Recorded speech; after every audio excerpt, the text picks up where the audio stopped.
계획 승인을 통합해서 기간을 간소화시키고 사업 절차를 간소화시켜서 최대한 빠르게 공급을 하겠다라고 볼 수 그런 의지가 담겨 있다. 그래서 3기 신도시 5곳은 이충민의 부말리. 안녕하세요, 이충민입니다. 오늘 이 시간에는 지난 시간에 이어서 110 대책 심층 분석 2부 시간을 갖도록 하겠습니다. 그래서 자료 화면을 좀 보면서 설명을 드릴 건데요. 워낙 1부 시간에 대부분 내용들이 집중돼 있었습니다. 그래서 장작 1시간 가까이 녹화를 했는데 그래도 많은 도움이 되셨기를 바라면서 2부에서는 중요한 내용들이 이렇게 많지는 않습니다. 그래서 2부에서는 좀 간략하게 정리를 할 건데요. 자료 화면을 보시면서 설명을 드리도록 하겠습니다. 자, 자료 화면을 보실 건데요. 그래서 제목은 110 대책 심층 분석 2부 이렇게 제목을 설정을 했고요. 그 다음에 이제 본격적으로 들어가 보면은 자, 이제 섹터 크게 4가지로 나눠져 있었는데 이번에 세 번째 섹터입니다. 세 번째 같은 경우에는 신도시 등 공공주택 공급을 공급을 많이 하겠다. 이번에 발표의 취지가 대부분 공급 위주로 맞춰져 있습니다. 그리고 공급을 많이 하면 수요자들은 좀 집을 사줘라. 이렇게 이제 정책이 맞춰져 있다 보니까 그래서 신도시 등 공공주택 공급을 좀 이렇게 발표를 했는데요. 공공주택을 확대한다. 이렇게 표시를 할 수 있고요. 여기 같은 경우에는 특별히 크게 볼 거는 없고요. 여기 마지막에 보면 3기 신도시 등 공공택지 개발.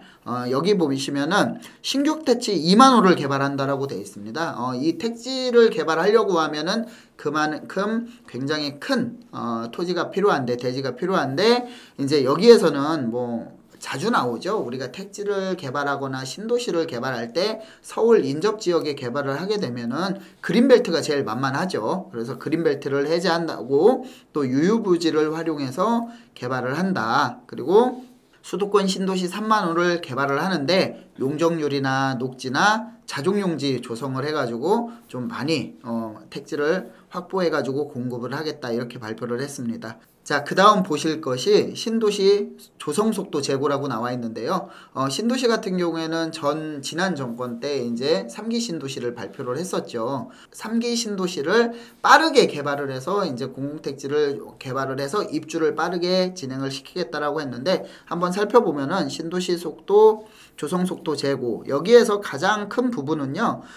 마지막 부분입니다. 보상 착수 일정 의무화 그 다음에 지구 지정하고 계획 승인을 통합해서 기간을 간소화시키고 사업 절차를 간소화시켜서 최대한 빠르게 공급을 하겠다라고 볼 수 그런 의지가 담겨 있다. 그래서 3기 신도시 5곳은 25년 1월까지 착공을 하겠다. 과연 하지만 이게 보상 문제도 지금 24년도 이제 1년이 조금 안 남았는데요. 이게 보상 문제도 있고 이런 여러 가지 문제가 있어서 내년 1월 달에 착공이 가능할지는 한번 두고 봐야 될 것 같습니다. 자, 그리고 다음 장을 보면서 다시 이어가도록 하겠습니다. 자, 이번 장은 이제 건설 경기 활력 회복인데요. 자, 지금 같은 경우에는 미분양이 굉장히 문제가 되고 있죠. 지방의 건설사들이 굉장히 이제 PF 부실로 인해서 줄도산하는 경우가 지금 굉장히 많은 뉴스에서 나오고 있습니다. 그만큼 이제 건설 경기가 굉장히 어렵다라고 볼 수 있는데요. 그렇기 때문에 건설 경기가 어려운 이유는 딱 두 가지로 볼 수 있겠네요. 한 가지가 아니라 첫째는 이제 원자재 값 상승이겠죠. 생각지도 못했던 이제 전쟁이라든가 아니면은 인플레이션 때문에 원자재 값이 이제 1년에 10%씩 최근 3년 동안 30% 상승할 정도로 굉장히 원자재 가격이 상승을 하고 있고요. 자, 두 번째는 미분양입니다. 아무리 원자재 가격이 올랐다라고 하더라도 분양이 잘 돼가지고 이제 아파트 가격이 분양이 잘 돼서 분양 대금을 회수할 수 있다면 건설회사는 당연히 잘 돌아가겠죠. 수익률에 문제가 발생을 할 수 있지만 그래도 건설회사 같은 경우에는 수익률이 좀 떨어질 수는 있겠지만 계속적으로 운영은 되는데 이게 미분양이 문제겠죠. 미분양이 되면은 건설회사의 재무 건정성에 악영향을 미치기 때문에 이제 파산으로도 이어지고 워크아웃. 얼마 전에 이제 태영건설 같은 경우 워크아웃이 이제 진행 절차를 밟듯이 이런 굉장히 지방에 어려움을 겪게 됩니다. 그래서 이런 건설경기 활력 회복에 대해서 좀 나와 있는데요. 이 중에서 뭐 굉장히 많은 내용들이 있습니다. PF 지원이라든가 아니면 유동성 지원이라든가 이런 여러 가지가 있는데 제가 봤을 때 여기에서 이제 구독자 여러분께서 보실 부분들은 딱 한 가지입니다. 이게 제일 중요한 부분이라고 말씀드릴 수 있는데요. 바로 이제 지방에 있는 아파트 미분양을 매입을 하게 되면은 주택수에 포함을 안 시키겠다라는 부분이 있습니다. 자, 여기서 보시면은요. 여기 지금 제가 밑줄을 그을 건데요. 2년간 준공후 미분양 주택 전용 85제곱미터 그 다음에 6억 이하의 최초 구입자 세제 산정 시 주택수에서 제외하겠다.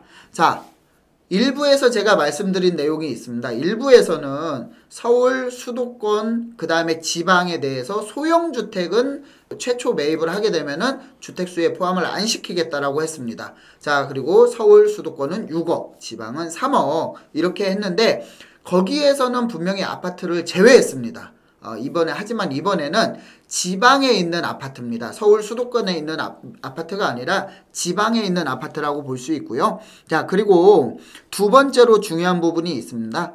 여기 보시면은 대부분 미분양 아파트라고 하면은 우리가 분양 경쟁력 청약을 하고 이렇게 분양을 받는데 당첨이 돼서 분양을 받는데 이럴 경우에 이제 청약 지원자가 만약에 적게 되면은 미분양이 날 수 있습니다. 하지만 그런 미분양을 말한 거는 아니고요. 여기에 보면은 준공 후 미분양이라고 되어 있습니다.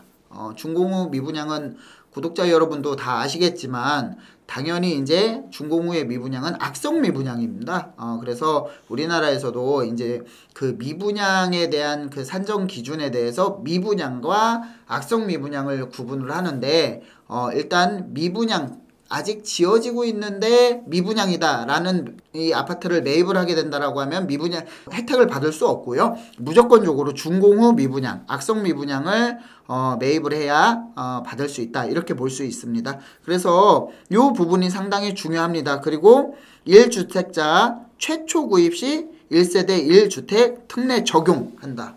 자, 요것도 또 일부에서 한 내용과 좀 상충이 됩니다. 왜냐면은 일부에서는 소형주택을 매입을 할 경우 1세대 1주택자가 소형주택을 하나 더 구입을 할 경우에 취득을 할 경우 이거를 만약에 내가 기존 주택을 매도하겠다 이럴 경우에는 1세대 1주택 특례 적용을 못 받았죠. 못 받았습니다. 하지만 이 미분양 아파트, 준공후 미분양 아파트를 구입을 한다라고 하면은 그러면 그 1주택자가 매입을 한다라고 하면은 1세대 1주택 특례는 계속적으로 적용을 해주겠다. 이렇게 가장 중요한 부분. 이게 제가 봤을 때는 물론 굉장히 많은 정책들이 나와 있지만 우리에게 필요한 부분들은 1탄에 했던 일부에 했던 그 소형주택에 대한 주택수 제외 문제, 그 다음에 이번에 했던 지금 말씀드린 준공후 미분양, 지방에 있는 준공후 미분양 주택을 취득했을 때 주택수에서 제외를 한다. 이 부분이 핵심적이다. 우리한테는 뭐 그렇게 볼 수 있을 것 같습니다. 자, 그리고 마지막 장으로 또 저번에 일부에 설명드렸듯이 이 도대체 시행령과 이 개정 이런 부분들은 언제 통과가 될 것인가 다시 한번 복습을 하면서 마무리를 하겠습니다.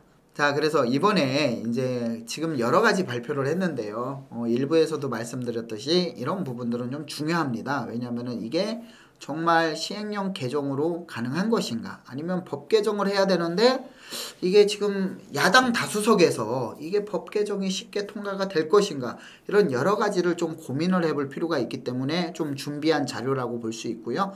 일부도 한번 마지막 쪽에 이 부분을 설명을 드렸듯이 2부에서도 좀 중요한 부분이니까 한 번 더 설명을 하고 마무리를 짓도록 하겠습니다. 개인 소형 신축주택 같은 경우 주택수에서 제외되는 경우는 이거는 지방세법 시행령 개정입니다. 시행령 개정이고요. 그 다음에 뭐 여러 가지가 있습니다. 하지만 우리가 봤을 때는 이 중에서 좀 중요한 부분들을 좀 설명을 드리면요. 단기 등록 임대 보건 같은 경우에는 이건 개정안을 발의해야 됩니다. 이제 법을 개정을 해야 되겠죠. 그래서 국회가 통과가 돼야 되는 부분이고, 그래서 상당히 좀 애로사항이 있을 것 같고요.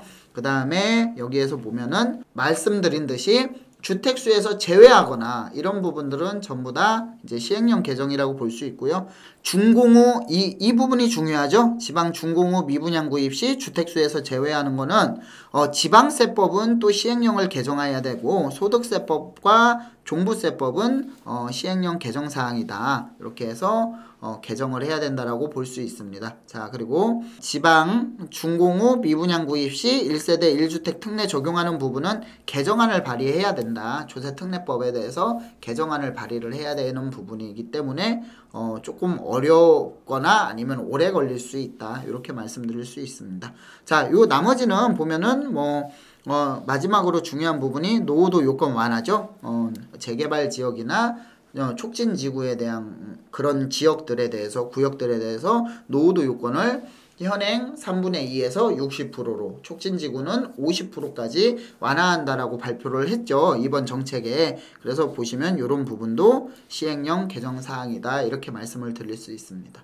자, 지금까지 1부와 2부까지 해가지고 110 대책에 대한 심층 분석을 다 마무리를 했습니다.